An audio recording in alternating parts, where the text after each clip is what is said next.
Hello, everyone, and welcome to our office hours series as we're going to talk about political hot topics. My name is Nicole Floyd, and I am an engagement associate here at Oakland University. And I'm going to just go over a few housekeeping items before we get started here. Just so you're aware, all attendees will remain muted throughout the discussion, but if you have a question, you're welcome to ask that through the Q&A feature. You can ask that at any time, and time permitting, we will answer all of those questions. Questions can also be submitted anonymously if you guys would like. If you would like to view closed captioning, all you have to do is click the three dots next to the more at the bottom of the Zoom window and click Show Subtitles. And also, this presentation is being recorded and we will send it out to attendees next week. So at this time, I'm going to kick it over to Dave Dulio to get us started this evening. Hey, thanks, Nicole. Appreciate the help and welcome everybody. If you're a returner to office hours, welcome back. If you are new to office hours, it's glad to have you. And if you don't know, this is a wonderful collaboration between the Center for Civic Engagement, the Oakland University Alumni Association, and the Office of Professional and Continuing Education. One of the things that the Center for Civic Engagement strives to do is be a convener of conversations about issues of public importance. And we hope to do that tonight by talking about some political hot topics, any number of things that are out there at this moment, right? It's always, I talk to so many people who say, boy, it must be interesting being a political science professor now. You don't have anything to talk about. Certainly not the case. And we are delighted to welcome for the first time an inaugural guest moderator, Mark Guthrie, an OU alum who is everywhere around campus. He's a member of the Oakland University Alumni Association board. Mark is a big supporter of the center. He comes to all of our stuff, which we really appreciate. And it's my pleasure to welcome Mark Guthrie and turn it over to him to be our moderator this evening. Dave, thank you very much. I appreciate it, and I'm thrilled to be here. And I hope I'm not the first and only inaugural guest moderator. I hope this is the beginning of a trend. It's great to welcome you and Nicole. And thanks for kicking things off with an overview of the Office for Center for Civic Engagement. Appreciate it. Real quick introductions here. So joining us as well is Nicole Matthew. She's an associate professor of political science at Oakland University. She teaches courses in American politics, research methods, Congress, political parties and interest groups, as well as religions and politics. Her research focuses on the role of religion in parties in Congress and had been published in Legislative Studies Quarterly, Political Analysis, and Congress and the Presidency. She was previously a fellow at the Center for the Study of Democratic Institutions at Vanderbilt University. Nicole, welcome. And Dave Dulio, who you met earlier, is a professor of political science, department and director of the Center for Civic Engagement at Oakland University. He teaches courses on campaigns and elections, Congress, political parties, interest groups, and other areas of American politics. Dulio has published 13 books, with two of his most recent being Under the Iron Dome, Congress from the Inside, and Cases in Congressional Campaigns, Split Decisions. He has written dozens of articles and book chapters on subjects ranging from the role of professional consultants in U.S. elections to campaign finance. Dulio is also a former American Political Science Congressional Fellow on Capitol Hill. Dave, welcome. Thanks, Mark. Thanks for being here. All right. Well, I suppose without further ado, because we only have 55 more minutes and a lot of topics and areas to cover, so we are going to jump right in. Last weekend, President Biden made some news by saying, for God's sake, Putin cannot remain in power. During a speech in Poland, he and the White House tried to clarify those remarks immediately thereafter. What are the effects of this for the White House? Nicole? Well, I think our previous president made a habit of saying things that he didn't really mean or think through the policy implications of.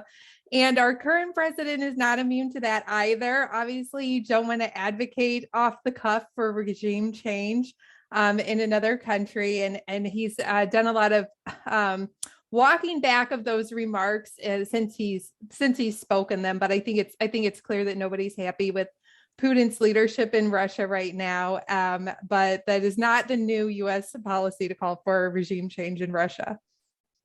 Yeah, very clear that he and I think the White House made it very clear very quickly that that was not a policy change, right? That they weren't he wasn't announcing that they were going to try to oust Vladimir Putin. I think, to your question, Mark, it makes the White House's job harder, right? I mean, it's hard enough dealing with the situation and the context that they have, right? This just makes it worse. And Nicole's right. You know, President Trump said any number of things that his advisors didn't like, and because it made it harder for them. And Joe Biden has done that now, but Joe Biden's been doing it for 40 years, right? I mean, he says things that you know, he would probably rather have back. And Nicole mentioned it, that he's done a lot of walking back. And I thought it was interesting at the press conference the other day, he walked it back by saying he wasn't walking it back. Right. So I think that, and that I think gets to the dance that they're trying to do with this, and to try to tiptoe around the issue.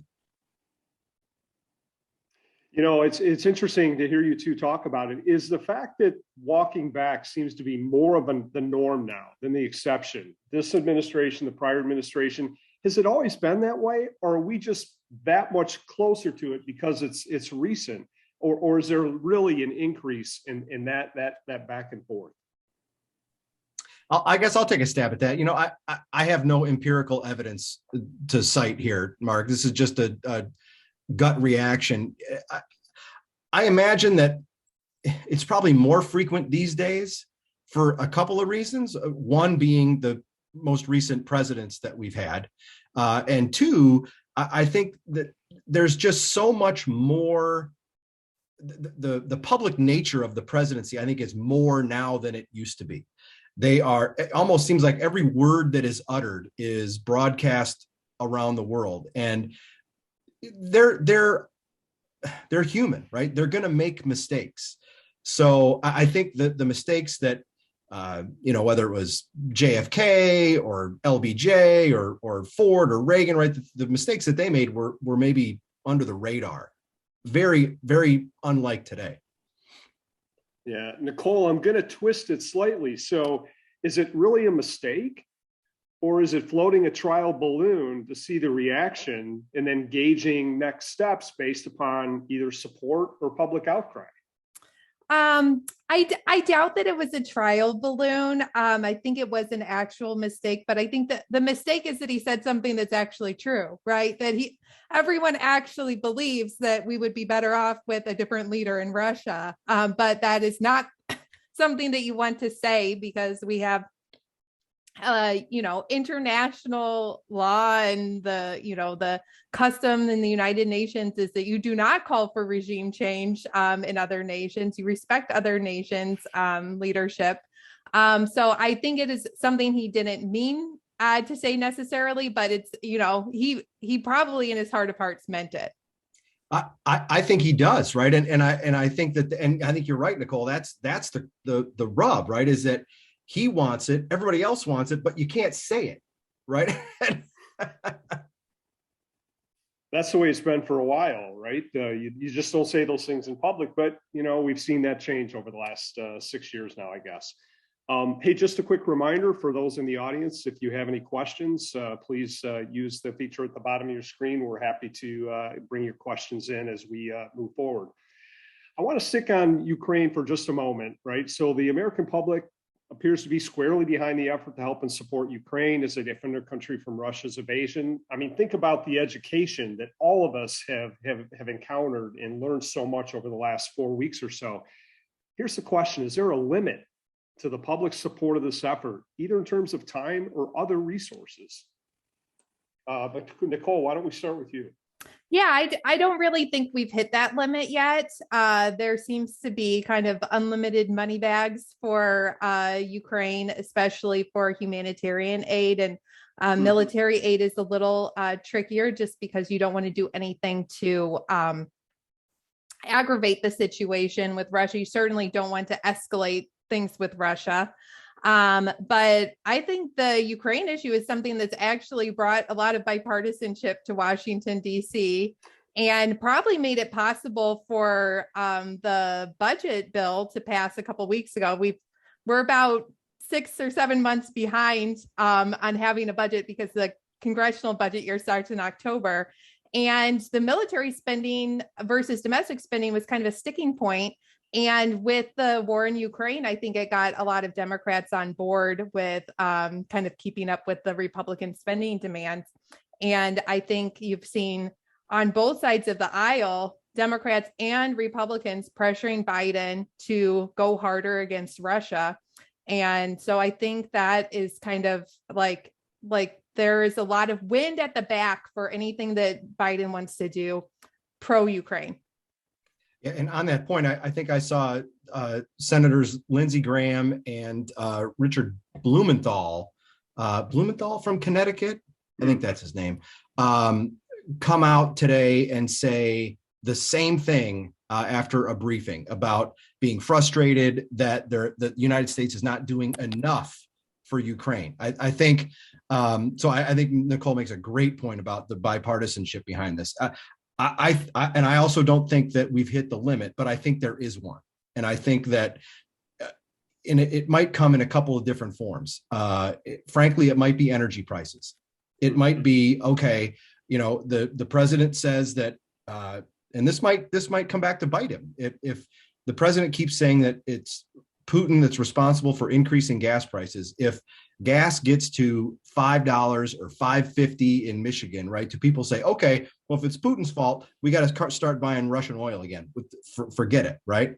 The more dangerous part is if there is escalation, and I think that was the quick walk back last week, because the comments about him not staying in power escalated it really quickly, right? But and you've seen this play out, debates about, do we send planes? Do we have a no-fly zone, right? They don't want to do any of that because it would ratchet up the pressure. And I think that if the U.S. gets drawn in militarily and starts to lose planes or tanks or drones, God forbid, people, right? That's, I think, where it becomes a much tougher sell for the public.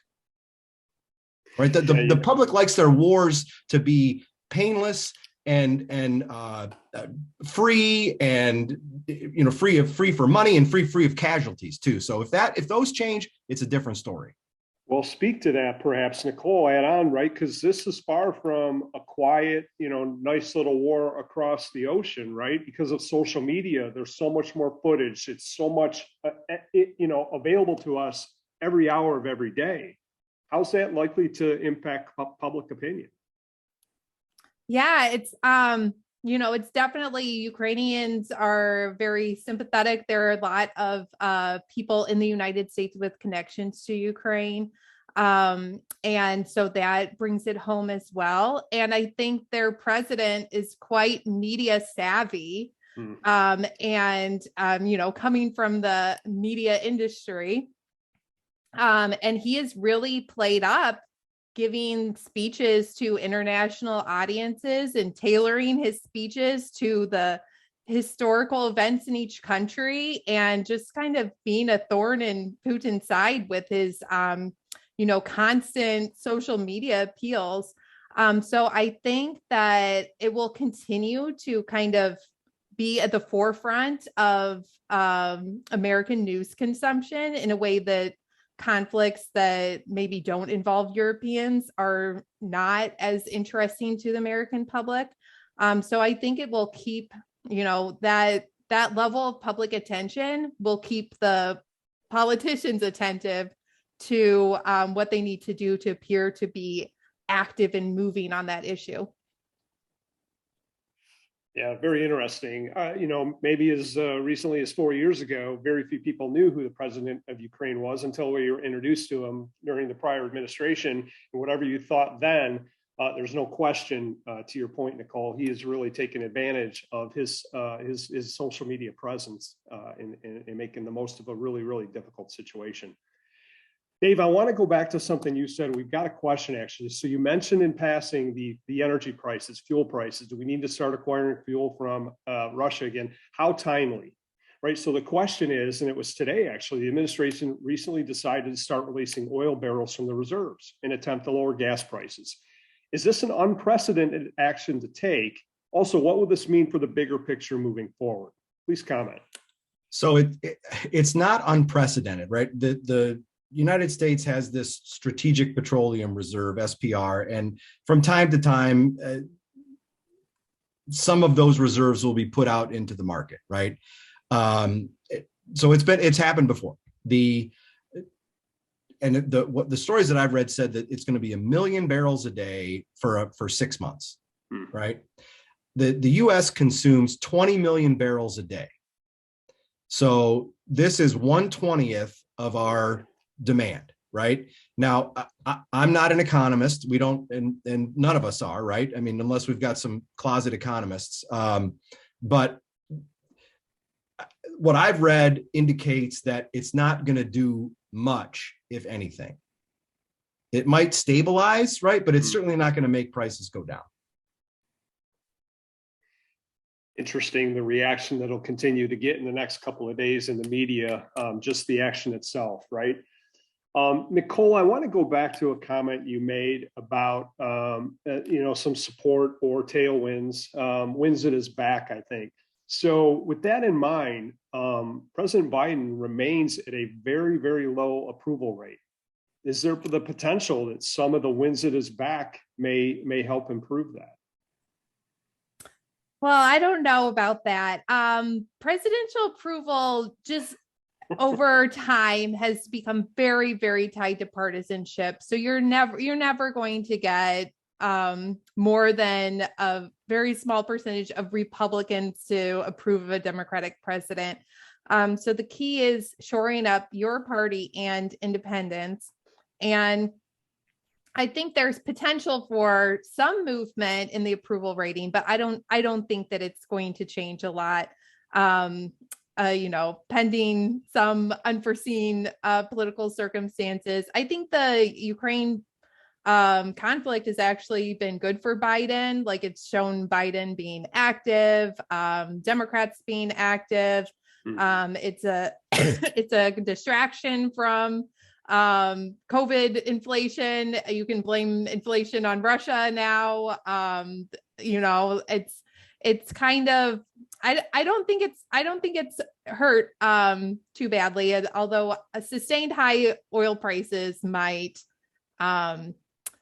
be a problem. I think oil shortages are a bigger problem than higher prices, like people lining up at pumps. That would be a huge problem. And we're not at that point now at all. If Europe decides they're not going to get gas from Russia, then that could drive a shortage. But I think, we'll likely see his approval rating fluctuate somewhat, but I don't see it going drastically up or down at this point. And I think perhaps what has kept it down a little bit has been dissatisfaction from progressive Democrats. And so they might come around more as the election gets closer and they, feel like they should be supporting their candidate a little more. So through the magic of Zoom, we can, where'd it go? Look at this. Do we see the approval ratings? Yeah. All right. So he's basically at 53 disapprove, 41 approve, right? Mm-hmm. And I think that the issue, right, is as Nicole said, is where are those disapproves coming from? I think that he never had Republicans. He's never going to get Republicans. Early in his presidency, he had all the Democrats and independents, right? At least some of them. And I think all the independents have gone away. I think that there's very few of those left.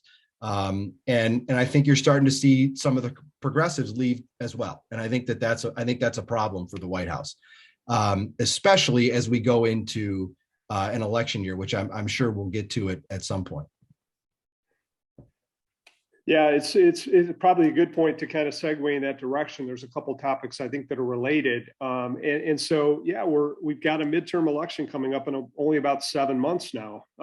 So what other than those that we've talked about, what are the other big issues, big factors to keep an eye on that may help drive the outcome of these elections, and maybe how big of a deal are gas prices, or broadly inflation, or the continued conflict, or, Nicole, maybe you and then Dave. Yeah, I think the biggest question about the elections are how easily are Republicans going to be able to tie dissatisfaction with schools to their election, because there's the Virginia governor's race showed that using the issue of parents feeling like they don't have any say over their children's education, using that issue helped Republicans. And whether that issue can be activated, or how well it can be activated, it's going to matter for the elections. If we get to the fall and we haven't had a COVID wave and there's no more school closures and masks are a thing of the past, I think it's going to be hard for Republicans to really get people motivated on that issue. But if, we have another COVID wave and we have more battles over schools open, schools closed, masks on, masks off, I think that could really help Republicans. I think that's another great point about Virginia, right? And that, I think you will see Republicans try to repeat that model across the country. And honestly, I think the Michigan Democratic Party may have helped them. A month or 6 weeks ago, they had a Facebook post that basically said, and I'm paraphrasing, but so don't get mad at me for, don't email me your criticisms if I don't get it exactly right. Paraphrasing, it was basically parents shouldn't have a big role in their kids' schools, right? And they quickly deleted it. But guess what? I read it in the newspaper. Everybody else read it in the newspaper. They captured it. You're going to see that in ads, right? You're going to see that issue in ads. I think you're going to see inflation. You're going to see gas prices. You're going to see, I think, immigration is going to come back. The policy around Title 42 at the border is going to be rescinded, which is going to increase the number of folks crossing the border without being detained or stopped or going to court, right? I think that this is all going to be pushing at the president's approval ratings. And then, for me, the biggest thing about 22 is that it's a midterm, right? And we know from historical trends that the president's party does poorly in midterms. And one of the biggest driving factors behind that is presidential approval, right? So that is, and one more thing about presidential approval, and looks like Nicole wants to jump in here. Biden is really not that far from where Trump was in terms of job approval at this point in their presidencies. Biden might be just a point or half a point ahead of Trump, and Republicans lost 40 seats in 2018 with a pretty strong economy. Nicole? To a certain extent, like the writing is already on the wall. It doesn't matter how much his approval improves, because we've already had so many retirements of Democrats, and you have people not choosing to run, people staying out of races because they don't think it's a good election year for Democrats. So you've already had that damage done. So it's just a kind of a question of like, how strategic can they be in, putting up the best candidates? And then how much can Republicans avoid shooting themselves in the foot by nominating people that are too extreme when you have a winnable candidate that could, take a general election? There's still going to be the temptation to vote for these people that are denying that Biden won the election, people that are, towing the Trump line. And in a lot of districts that will work, but in the ones that they really want to pick off from Democrats, that's not going to work. So it's the primaries are going to be very interesting to see what kind of candidates emerge for Republicans. And we're going to have more open seats than normal because of Democratic retirements and also because of redistricting. And Mark, I'm glad Nicole said that, because that reminds me of another one. I think the Trump factor is enormous on a couple of fronts. One, his endorsements and his backed candidates. And let me come back to that. But the other one is excitement among Republicans, right? Republicans should be very excited and very energized about 22. Mm-hmm. But in October, the president, and he has not pushed it that hard since, but it's out there. And I think his people know this, but he said, look, if we, again, paraphrasing, he said, if we don't solve the 2020 fraud problem, which, and then he says, which we have oodles of proof, right? Which is not the case, but he said, if we don't solve it, Republicans won't vote in 22 and 24. So he could tell his people, don't vote. If he does that, Republicans will lose, right? I think, and I think Nicole's right. If they nominate Trump-backed candidates in the wrong places, they're in big trouble, right? And I think Michigan is can be a place like that. Look at some of the candidates that are running for potentially winnable seats, right? And I mean, and not that I think Dana Nessel or Jocelyn Benson's in all that much trouble, but I think this at the end of April, there's going to be the Republican. It's not the nominating convention. It's the for all intents and purposes, it's a nominating convention, mm-hmm. and there we'll see who comes out of that convention.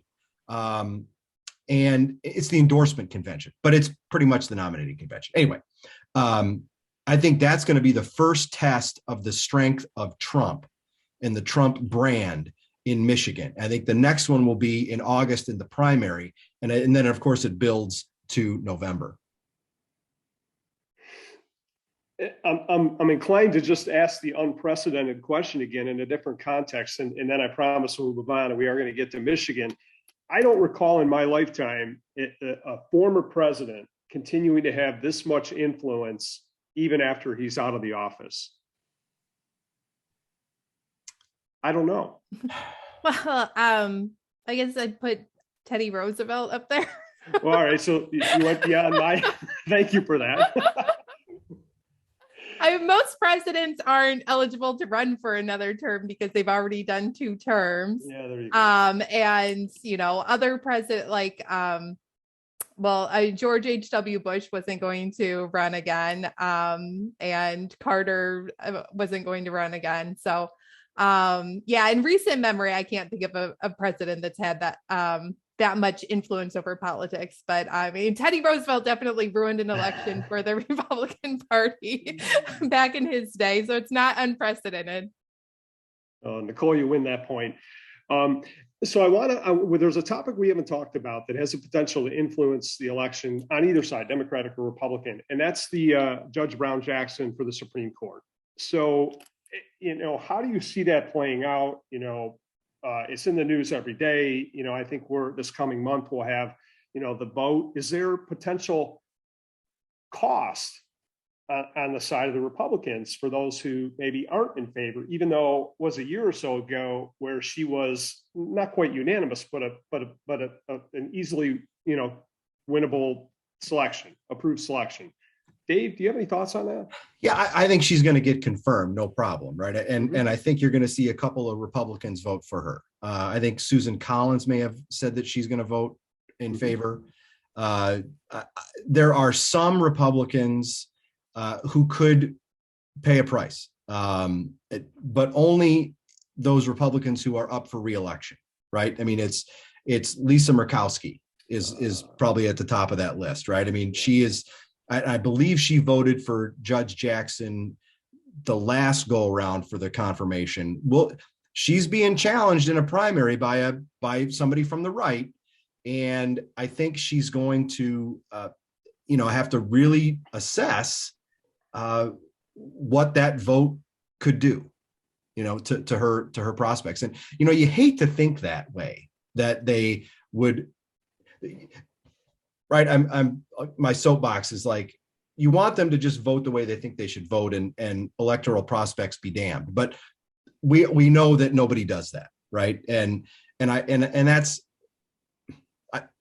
there are some who are up for re-election where it could matter. For the vast majority of them, I don't think it matters too much. Nicole, anything to add? I don't think it'll matter because they don't need, their votes are inconsequential because she'll be confirmed regardless of whether they vote for her or not. I think it was important that Susan Collins said that she was planning to vote for her, because with the Senate at 50-50, if a Democrat dies or ends up in the hospital or something like that, then, anything could happen. And there was a little panic when Senator Lujan had a stroke last month. He was their 50th vote. So I think it'll be smooth sailing. And you have a Democrat appointee replacing the Democrat appointee. So it's not going to change the balance of the court at all. So I think it'll end up being kind of a non-issue for most people. Last question on President Biden's approval ratings here in the chat, and then we'll move on. Why hasn't low unemployment and jobs creation been more of a boost for him? Inflation. I think it's as simple as that, right? I mean, people see prices go up, and I think that's it. Takes the news cycles. Nothing else matters at that point. All right, let's shift gears and get more local. Let's talk about Michigan. Dave, you kind of referenced it. We've got a couple of key races lying ahead in Michigan. The redistricting has shaken things up a little bit. What are the factors that we talked about on the national federal level?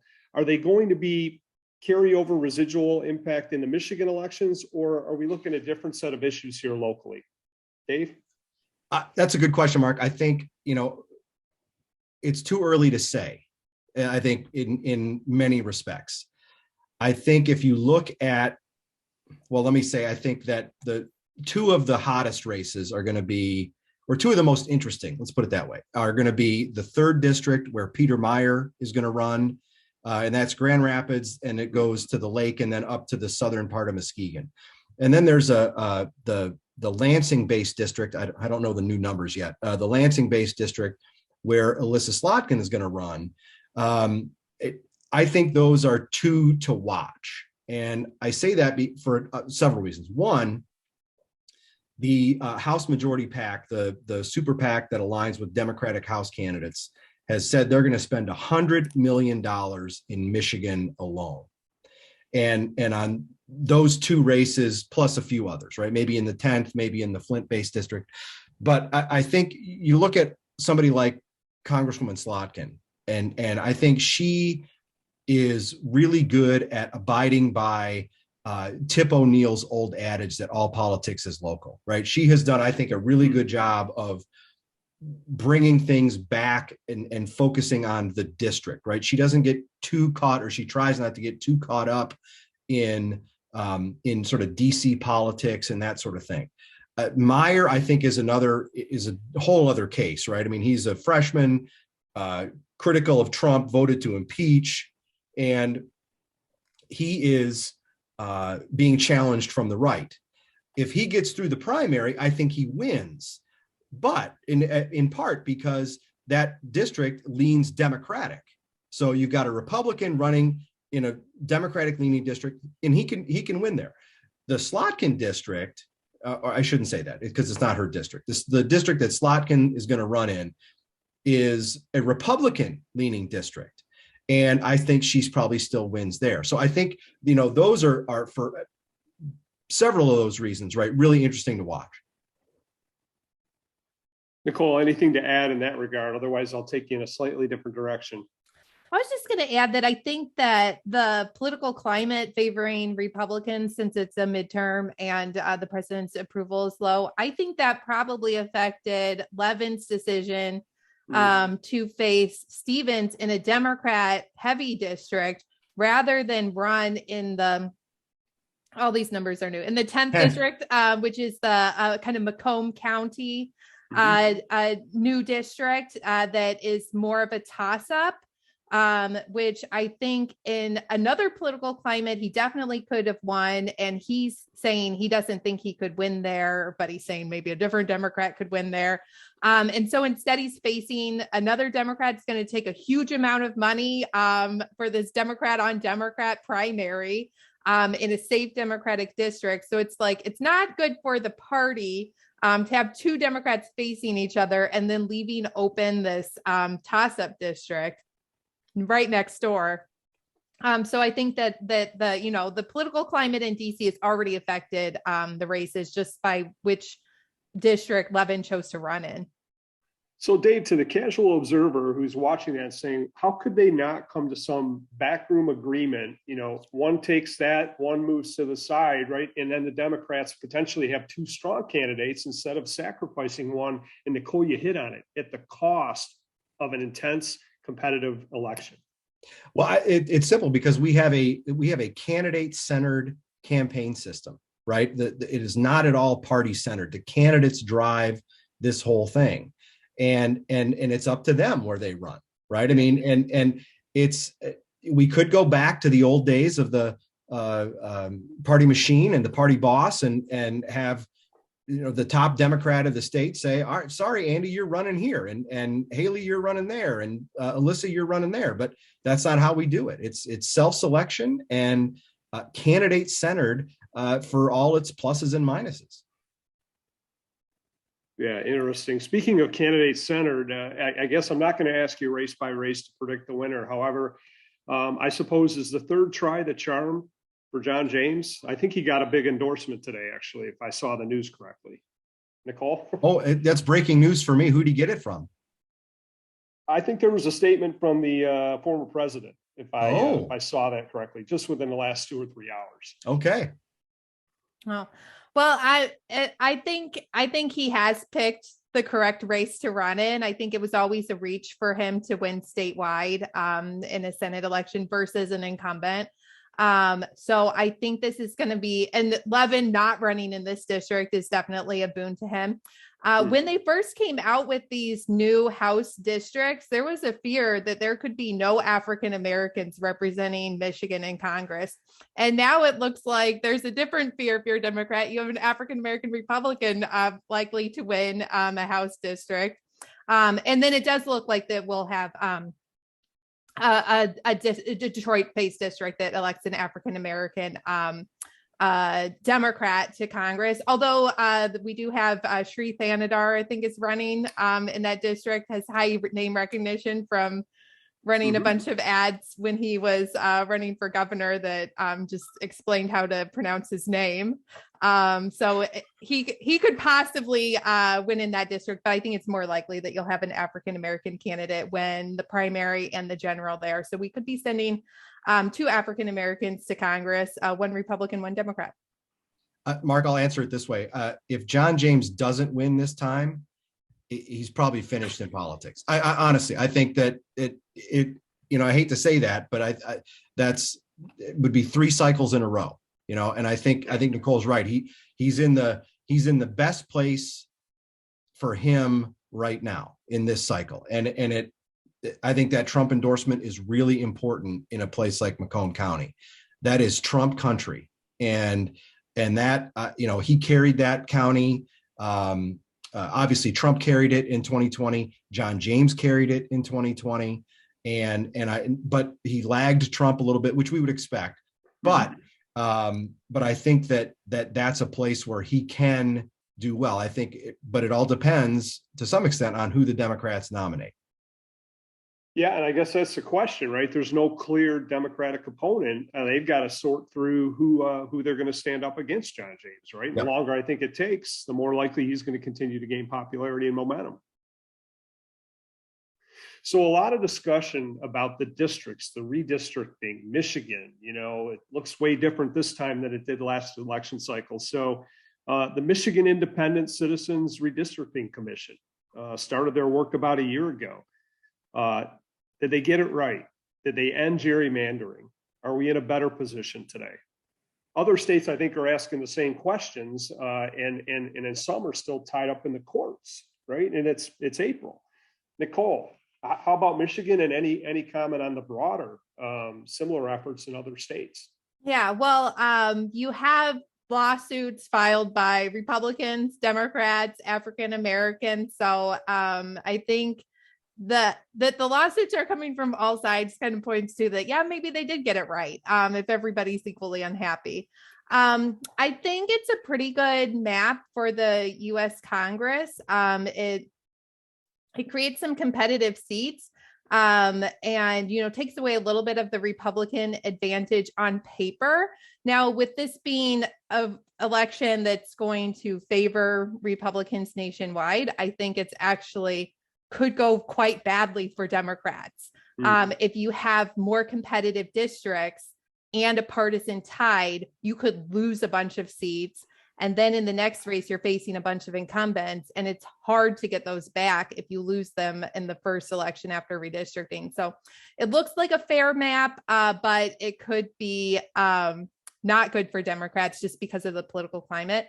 The map that I have the most questions about is the Michigan House map that creates these, and I call them bacon strip districts because there's a history with these types of districts in the South where you take an area that you want to dilute the vote and you connect it with other areas. Now, I don't think they are trying to dilute the vote of African Americans. I think that they were actually trying to increase the number of districts that had a significant number of African American voters in them. But I think what we will see is that you get more candidates from the suburban parts of those districts rather than from the city. But I think what people do not realize is that there are a lot of African Americans in the suburbs. There are more African Americans in the suburbs in the Detroit metro area than there are who live in Detroit City. And I think you can get some high quality African American candidates to win those House seats, and just having significant African American voting blocks within many districts could increase African American say in the state house, even if it doesn't increase the number of African Americans who serve in the state house. Yeah, that's one of those we have to wait and see until election day, right? And see what the results are. Because, part of this, did it end gerrymandering? Look at the state house map, right? I mean, and I think the Democrats in Detroit who sued over that map would certainly say, no, they did not end gerrymandering. But I also think too, that it's such a subjective definition, right? I mean, is it a fair map? Is it a good map? That's for every individual to decide, right? We can't say objectively, I don't think with any certainty that it is or is not. But I think that state house map does deserve some scrutiny. And Nicole, I'm stealing that description for sure. That is a fabulous way of describing it. It's perfect, right? I mean, because they're these long and skinny things that look like half a dozen strips of bacon sitting in the pan on Sunday morning. And one of them, right? Think about this. It goes from I-96 in the city to Birmingham, and gets all. I mean, that's miles and miles and miles. And I think that's there's nothing wrong with that in theory, right? But one of the top criteria for the commission was communities of interest, right? To keep these communities of interest together. And I don't know how you can look at that and say that map keeps communities of interest together. I think it reflects more the push for partisan fairness than communities of interest, right? Absolutely. And go ahead. I think something that people do not realize is that creating these majority minority districts plays into the hands of Republicans because you're packing tons of Democrats into single districts. And that makes it easier for Republicans to spread out the rest of their voters over multiple districts. So what the commission did is they unpacked these, traditionally very heavily Democratic districts in Detroit. They're unpacking them. They're combining them with other parts of the city that of the metro area that aren't as heavily Democratic, in an effort to give Democrats more seats. It makes the seats a little more competitive too. So it fulfills that criteria. But you're right, in the Constitution, Dave's absolutely right, is that communities of interest is a higher goal on that list than partisan fairness. There's a rank ordering of the criteria, and partisan fairness is towards the bottom of that rank ordering. And I think in order to achieve partisan fairness, they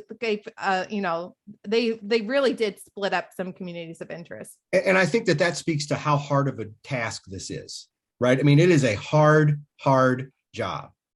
And I think what we saw play out speaks to and demonstrates the tension that exists between some of these criteria, right? And I think that partisan fairness, communities of interest, the Voting Rights Act, those don't always align very nicely. And the last thing I would add, and Nicole's right about packing, right? Because that's what racial gerrymandering is. When you try to create majority minorities, you're putting people together, right? And two things. One, we saw as in the first round of this, that when majority minority districts were created, yes, that helped elect more African-American Democrats to the House of Representatives. But in every instance, it made the districts around them more Republican.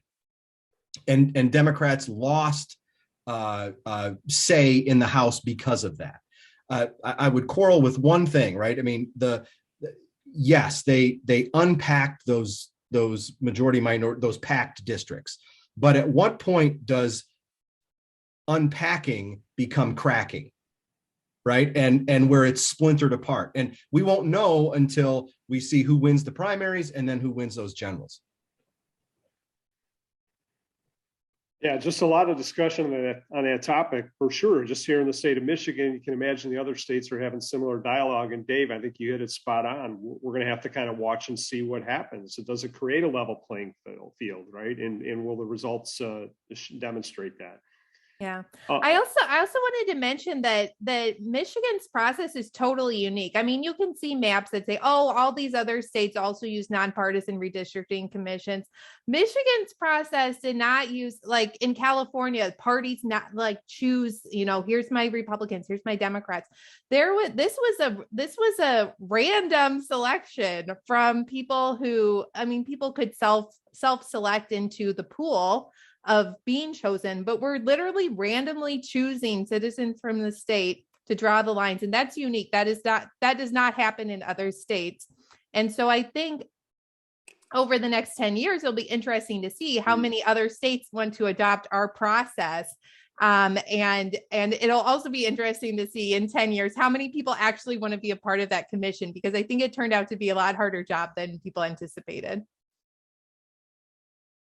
Yeah, speaking of challenges and people wanting to be part of something, I think for some time, when you mention to people, get involved, join your school board, right? Run for local small elections. And we've taken it from federal down to state. I want to take it one layer lower, the school board situation, right? It's gotten so competitive, and the last 2 years or so. Is it going to, are we going to run into a situation where we are not having viable candidates entering into political opportunities at the school board level because of the environment that exists? That's interesting, Mark. And I think we've seen that play out at other levels where, there are plenty of good candidates out there. They just choose not to run, because they don't want to deal with some aspect of the process, whether it's, the negativity, having to raise a bunch of money, the time commit, whatever it might be, right? And I think that, it's not crazy to think that might happen at the school board, which those local races, on the one hand, are doable for the sort of political novice, right? You can put out enough yard signs and shake enough hands and knock enough doors, and you don't have to raise a ton of money or spend a ton of your own money. But on the other hand, local politics is infamous for being some of the nastiest and most negative, dastardly kind of stuff that happens, right? And so I think, the combination of that little trickle down and the potential discord at the local level could certainly push people away from doing it. I think this election cycle in particular, Republicans are going to have a hard time recruiting mainstream candidates for offices. And if you do not have a pool of candidates at lower offices that can then run for higher offices in the future, it's going to hurt you later. So I think it's the recruitment aspect, because we are a very candidate-centric system, people self-select into running for office, and you tend to have more extreme candidates that way. But it can, in the long-term interest of the party, it would be better to have more people in the pipeline that can run for these higher offices. And as you go higher, the districts get more heterogeneous, less extreme, less willing to elect a more extreme candidate. We just had a question pop in before we move on. And the questioner pointed out, aren't most school board members, in fact, parents? Some of the rhetoric is, from the parties, we're protecting the interests of the parents, by taking these actions. Doesn't that seem to be in conflict?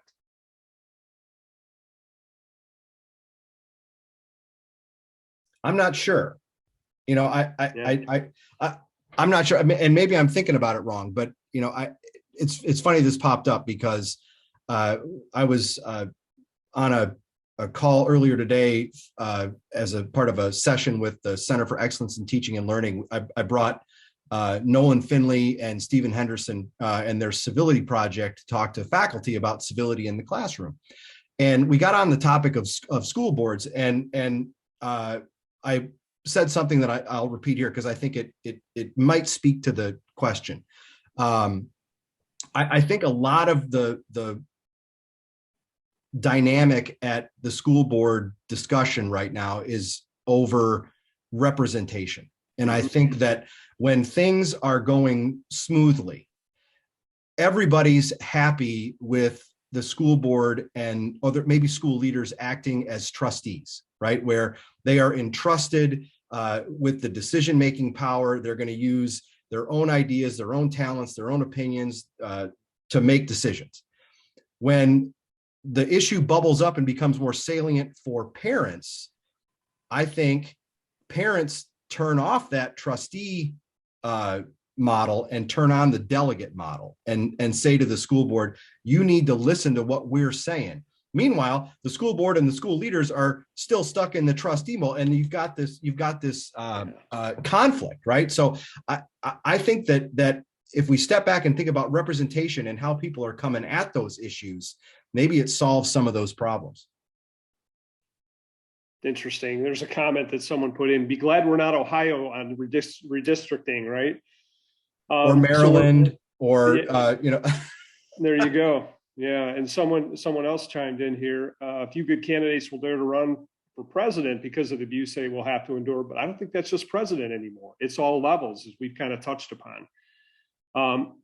So we've got a couple minutes left. If anybody wants to throw last questions, here's two quick ones. And Nicole and Dave, will Betsy DeVos finally succeed at bringing private school vouchers to Michigan? It's gathering signatures, right? And I think they've taken a path where it becomes more possible. Nicole? Yeah, we're a very unique state in that we have a way to gather signatures, put something on the ballot, and then bypass the ballot. And then the legislature can enact something without the governor having say. And most of the time it wouldn't matter, except now we have a Republican controlled legislature and a Democrat governor. And so this is looks to be like a very viable path for Republican initiatives. And it's very hard to run a campaign against putting something on the ballot. That's a very hard thing to explain to people. Yeah. You have to be sure not to sign this petition to put something on the ballot. Because it's not going to end up on the ballot. It's a very confusing process. I think we're one of two states that have that process. Something that is probably emboldening the effort is that the Supreme Court right now has been very friendly to striking down state regulations that prevent state money from going to religious institutions. So there's a case with the Supreme Court right now about high schools in Maine and whether the state can exclude religious schools from receiving vouchers. It looks like we are in a very friendly environment for ending Michigan's prohibition on state money going to private schools. And this is another method that would basically create a scholarship fund that businesses and individuals can get tax credits for giving to the scholarship fund. So it's a little way around the state prohibition on funding religious schools. But we'll see if the prohibition on funding religious schools even stays after this Supreme Court session. The only thing I'll add is that that's a really good point about the process, right? And the legislature could approve this if it gets enough signatures. And this might be Republicans' last chance to do this should Democrats retake the state House or state Senate with the new maps. Mm-hmm. And I think it fits in very nicely with the Republican theme if we want parents to be like in control of the educational decisions, because this is a program that is going to fund parents being able to choose a private school for their students. All right, last quick question, then I'll ask you for final comments. So about 3 weeks or so, and it seemed like it was in the news and then it was gone. Are we going to have to set our clocks back this fall, or are we getting rid of daylight savings time? I think people signed off without understanding it. Where is that anymore? And no one's talking about it today. Dave? It passed the Senate unanimously, right? Who says bipartisanship is dead? It passed the Senate, overcame the filibuster. The Senate works fine. I don't know where it stands in the House. I mean, it might pass, but this is one of those, I think that, did anybody read the bill or anybody think about it, right? I mean, it all sounds good, but I would imagine, I don't know. I could see it going both ways, right? Where it gets passed and signed into law, or where it gets stalled and the president vetoes it. I mean, I could totally see it both ways. I have no idea. Nicole. The Senate is usually the bottleneck of all legislation. So this is very unusual that the Senate would pass something and then the House doesn't.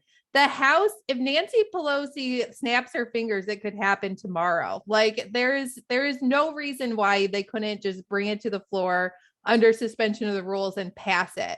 And I think that there are elements of the party that don't want it or that want more time to think about it. And there are definitely special interests involved. You would not believe the special interests that are involved in daylight savings time. Movie theaters do not want us to have another hour of daylight in the evening. They want it to be dark and everybody to go to a movie. Sports are sports facilities very pro changing this. And then all of your indoor venues are very against it. And there's you would not believe the special interests that are behind keeping daylight savings time the way it is. My gosh, yeah, I think I saw within 2 to 3 days. Did anybody ask the parents who don't want their kids standing in the dark at the bus stops? And did anybody talk to the farmers, right? And how they care for their animals and their crops? So I guess we'll see how it turns out. So at time, I'm going to invite Nicole. Any parting comments, thoughts you want to leave us with? It's been an incredibly insightful last hour. Thank you both. Nicole? Oh, I just suggest to everyone to keep informed about what's going on in politics. And that is your number one way to change politics is to know what's going on. Thank you. Yeah, Dave? yeah, and boy, there will be a lot that goes on, and between now and election day, right? I mean, 7 months is kind of like 7 lifetimes in politics. So many things could happen. Keep up on it, and I would say check back for office hours in the future. And the last thing I'll say is, Mark, no worries about getting fired. I think I might have to tap you for all-time moderator. Fabulous work. Really appreciate you volunteering your time for us.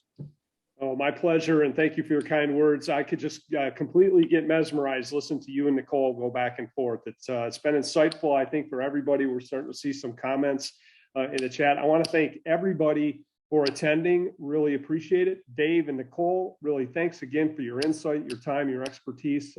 We are all better as a result of it. I think that's it for this evening. We want to thank all the participants who attended. I'm going to pass it back to Nicole Floyd for parting comments. Thanks again. Yes, thank you guys so much. That was an amazing presentation and learned so much tonight. We just want to remind you that we do have some future office hours coming up. So if you would like to join us, you can RSVP the same way that you did for this one. But our next one is What Now? A Candid Look at Mental Health as we enter the 3 years of COVID. And that's going to be on Thursday, April 14th from 12 to 1. So if you're interested, feel free to RSVP online and join us for that session as well.